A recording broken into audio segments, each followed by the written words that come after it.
आचार्य गुरुवर श्री कुंद भगवान आचार्य गुरुवर श्री ज्ञान सागर महाराज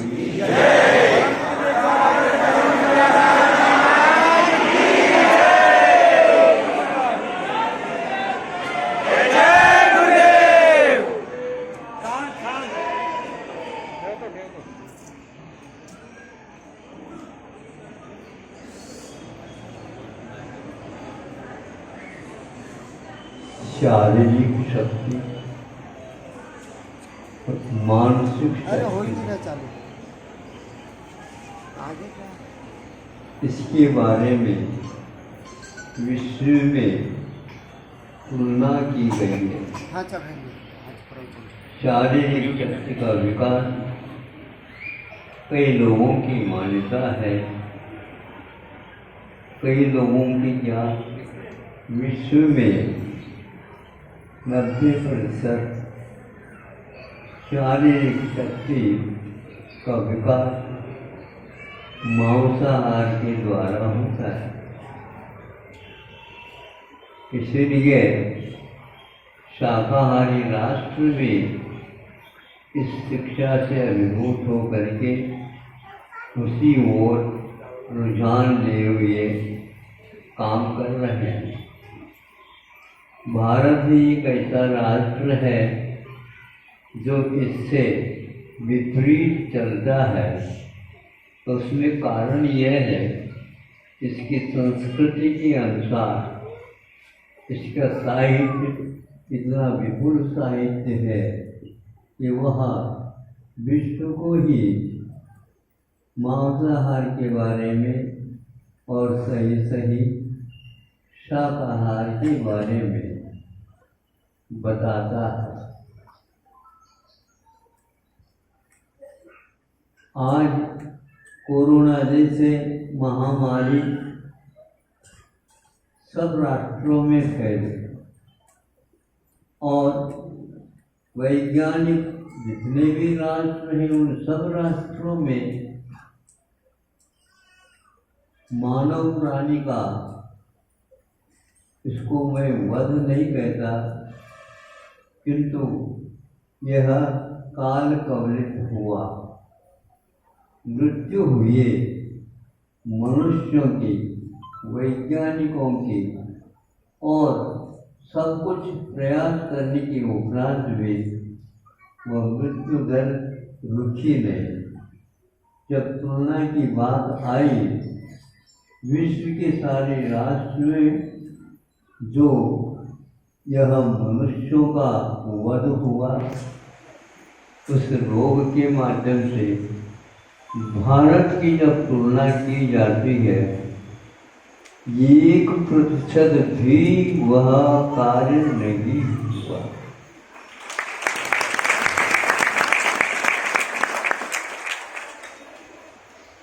बहुत औषध के बारे में खर्च हुआ, सब राष्ट्रों ने पानी लेजर बहा करके इस रोग को रोकने के लिए धन का उपयोग किया। आगामी इस प्रकार के रोग न हो, इसके लिए अनुसंधान प्रारंभ हुआ सब राष्ट्रों में, किंतु सभी राष्ट्र इसमें कोई भी सफल नहीं हुआ। किंतु केवल भारत ही एक ऐसा राष्ट्र रहा, और यह वैज्ञानिक नहीं माना जाता है, किंतु वीतराग वैज्ञानिक तो अवश्य है। इस संस्कृति के कारण विश्व में इसका नाम सामने आया, और यह वैसे गरीब कृषि प्रधान राष्ट्र माना जाता है, किंतु छोटी छोटी चीजें जो वनस्पति के माध्यम से ही औषध का निर्माण करके वैद्यों ने जो शास्त्र लिखे हैं उसके प्रयोग करने से ही यह कोरोना दूर चला गया और भारत में ज्यों का त्यों सब कुछ बनता रहा, होता रहा। औषध का जो शोध करना वह पहले से ही शास्त्रों में शोध करके रखा हुआ था, उसका प्रयोग करके अनेकों राष्ट्रों के ध्यान को इस ओर आकृष्ट किया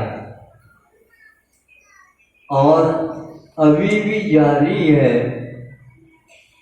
बहुत कम रेट से या मुफ्त ही अनेक राष्ट्रों को यहाँ का काढ़ा जा करके उनके उस रोग को दूर कर दिया। काढ़ा का अर्थ क्या होता है? तो आप समझते हैं कि जब उपवास वगैरह करते हैं लोग, एक उपवास, दो उपवास, तीन उपवास, अथा उपवास तोड़ना है। जब तोड़ना है तो क्या कौन सा औषध लिया जाए? क्या काढ़ा, क्या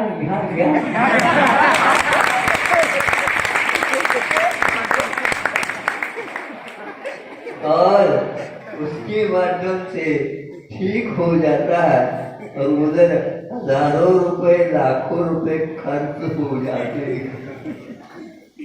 सोचना चाहिए भारत ऐसा कौन सा खाद्य का प्रयोग करता है जो क्या करता है? शारीरिक शक्ति की तुलना करने के लिए कोई मांसाहारी पशुओं को ला करके उसके मांस से शक्ति बढ़ाने वाले राष्ट्रों के सामने प्रस्तुत करता है। देखो, पशुओं में भी यदि कोई शक्ति संपन्न है तो आप देखो, शक्ति की तुलना के लिए हॉर्स पावर बोलते हैं, हॉर्स पावर। ऐसा क्यों कहा? घोड़ों से बढ़ करके किसी के पास, पशुओं के पास शक्ति नहीं है। और हमारे शंभुनाथ भगवान के तो लांछन आए हैं। हाँ, हॉर्स पावर, उसके माध्यम से शक्ति की तुलना अन्य राष्ट्रों के पशुओं के साथ भी की गई है और यहाँ पर भी करते हैं। वो क्या खाता है? उसका प्रिय भोजन है चना, हरभरा दाल। हाँ, रात में भिगोने के लिए रखते हैं और सुबह उस घोड़े को खिला देते हैं तो उसकी दुगनी शक्ति हो जाती है। और आप लोग सोने की भी हर बार खा लो तो भी नहीं। सबसे ज्यादा राष्ट्र, जो बड़ा राष्ट्र अमेरिका, वह सोने को खा ले और जीवन यापन कर ले, नहीं होगा। इसलिए शाकाहार का उपदेश मानसिक शक्ति के विकास में भी अपना योगदान देता है, योगदान है उसका। क्योंकि मानसिक शक्ति के माध्यम से दूसरे को बचाने का यदि कोई राष्ट्र है वो भारत है, तो अनेक व्यक्तियों के लिए मानसिक दान भी, शक्ति का दान भी वह देता है। किंतु क्रूर भक्ति का ही मात्र प्रसार करने वाले अन्य राष्ट्र आज उस मानसिक शक्ति के सामने नमस्तु कर रहे हैं। हम सोचते हैं कि सबका भला हो, क्यों नहीं होता? इसलिए नहीं होता, विचार ही ऐसे उत्तेजक रहते हैं। तो जैसे खावे अन्न वैसे होवे मन, जैसे पीवे पानी वैसी होवे वाणी। इसमें कोई संदेह नहीं है, यह एक कहावत बिल्कुल ठीक है। तो यह आज भी राष्ट्र हमेशा हमेशा स्व और पर का हित चाहता है, उस हित के बारे में अनुसंधान करता रहता है। मानसिक शक्ति जो दया के माध्यम से उसको उपलब्ध हो जाती है, आगे जा कर के वह मानव महामानव बन जाता है। अन्य राष्ट्रों जैसे दानव नहीं बनता। दानव भी मानव के समान होता है, किंतु प्रकृति से वह एक प्रकार से राक्षसी वृत्ति रखता है। सबके ऊपर दया करने का भाव, अहिंसा की पूजा के साथ आज भी भारतीय मानव इस देवता की पूजा करता ही आया। यहाँ से पास ही मुक्तागिरी क्षेत्र है। मुक्तागिरी की जाने के लिए मोसी से हम कई बार गए हैं और आए हैं।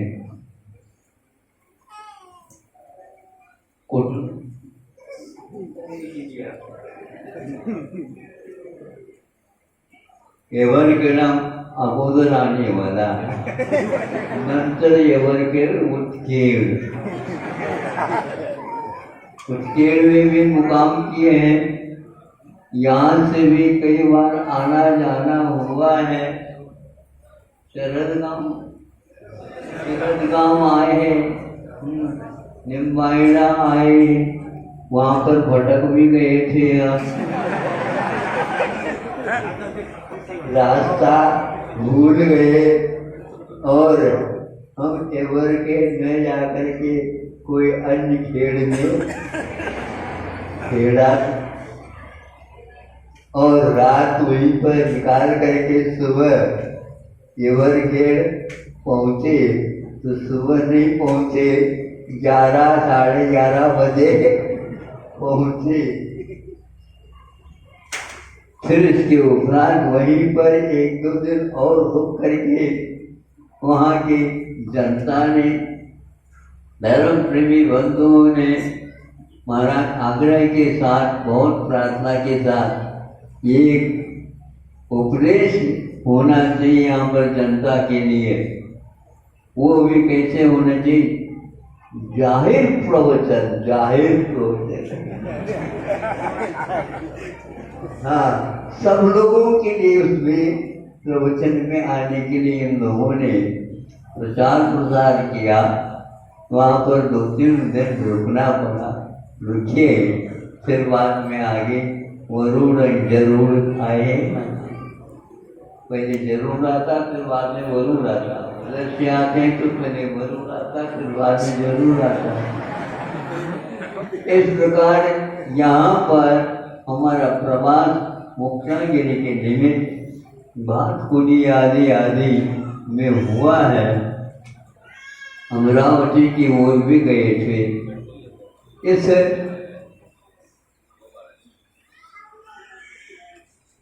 परिसर में धार्मिक वातावरण भरपूर है और यहाँ पर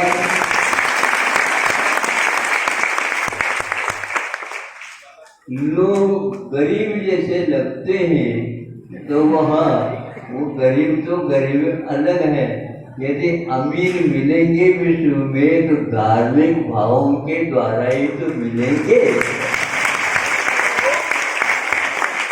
तो वही हमारा संस्कृति का संरक्षक है।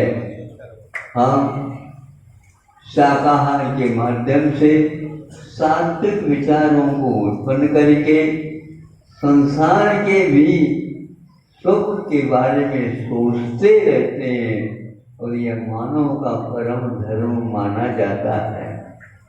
आज यहाँ पर बहुत दिन के बाद, यानी कुछ वर्षों के बाद पुनः आना हुआ, लेकिन ये भी याद रखिए मुक्तागिरी में 3 वर्ष तक चातुर्मास झालेला आहे।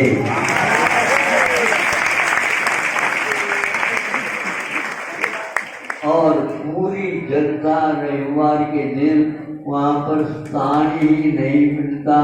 मियाँ बोधर